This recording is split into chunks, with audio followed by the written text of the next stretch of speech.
Meu nome é Vanessa Forte, eu sou roteirista e produtora de conteúdos para criança e adolescente e também sou coordenadora geral do Com Kids. Eu vou ser provocadora da mesa Nem Príncipes e Nem Princesas, que vai acontecer dia 17, lá no MII de Campinas, às 15 horas. É uma mesa que a gente vai ter mulheres incríveis conversando sobre a produção para criança. A gente vai trazer uma discussão, eu acho que super nova e forte e corajosa, como a gente nunca teve em discussões sobre produção para criança.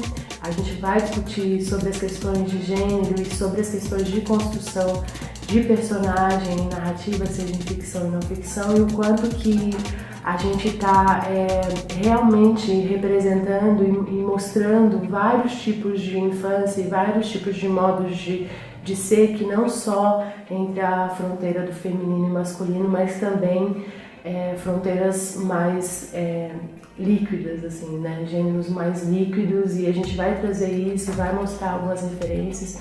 Eu acho que vai ser bem legal e convido vocês a participar e para a gente enriquecer esse debate.